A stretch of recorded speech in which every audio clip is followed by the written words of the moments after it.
الحمد لله نحمده ونستعينه ونستغفره ونؤمن به ونتوكل عليه ونعوذ بالله من شرور أنفسنا ومن سيئات أعمالنا ومن يهده الله فلا مضل له ومن يضلل فلا هادي له أشهد أن لا إله إلا الله وحده لا شريك له وأشهد أن محمدا عبده ورسوله أما بعد فأعوذ بالله السميع العليم من الشيطان الرجيم ربي اشرح لي صدري ويسر لي أمري واحلل عقدة من لساني يفقهوا قولي رب زدني علما رب زدني علما رب زدني علما اسلم تسلم۔ رسول اللہ صلی اللہ علیہ وسلم فرمایا جو اسلام میں آیا وہ سلامتی میں آ گیا۔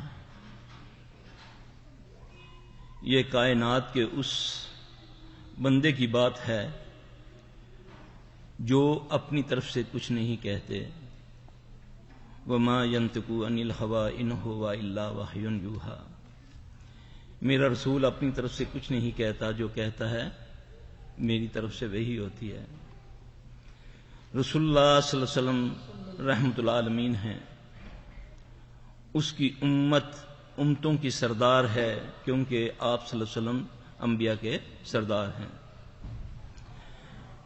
اس کے باوجود اس وقت المیہ یہ ہے کہ پوری دنیا کے اندر اگر کوئی زیر عتاب ہے تو وہ مسلمان ہیں۔ جس کے پاس مال ہے وہ بھی آزمائش میں ہے، جس کے پاس بھوک ہے وہ بھی آزمائش میں ہے۔ اس کی وجہ کیا ہے؟ رسول اللہ صلی اللہ علیہ وسلم نے حضرت عمر رضی اللہ عنہ ایک موقع پر تورات کے چند اوارق پڑھ رہے تھے تو اللہ کے نبی صلی اللہ علیہ وسلم کو وہ اچھا نہ لگا، تو رسول اللہ صلی اللہ علیہ وسلم نے فرمایا عمر کیا میں تمہارے لیے کافی نہیں ہوں؟ میری تو وہ شریعت ہے جس کی راتیں بھی دن کی طرح روشن ہیں۔ میرا بھائی موسیٰ بھی آ جائے تو وہ میری ہی اتباع کرے تو نجات تو پائے۔ بھائیو، اللہ نے جس کو ہمارا رہبر، ہمارا ہادی، ہمارا رہنما قیامت تک کے لیے بنایا، اس کی امت کا آج یہ حال ہے کہ ایسی ایسی بیماریوں میں، ایسی ایسی آزمائشوں کے اندر مبتلا ہے، دوائی لیتے ہیں تو مزید بیمار ہو رہے ہیں۔ اس کی وجہ کیا ہے؟ اصل میں ہم نے اپنے نبی کو چھوڑ دیا۔ اللہ کے نبی صلی اللہ علیہ وسلم ہجرت کر کے جن ساتھیوں کے ساتھ مدینہ میں تشریف لائے، آپ صلی اللہ علیہ وسلم کے علاوہ جتنے مہاجرین تھے سارے بیمار ہو گئے، یہاں تک کہ حضرت ابو بکر رضی اللہ تعالیٰ عنہ اور حضرت بلال رضی اللہ تعالیٰ عنہ بھی اتنے بیمار ہوئے، ایسا بخار کے سمجھ نہ آئے۔ انہوں نے مکہ کی تعریف اور مدینہ کو اس کے بارے میں ان نے شاعر کہنے شروع کر دیے۔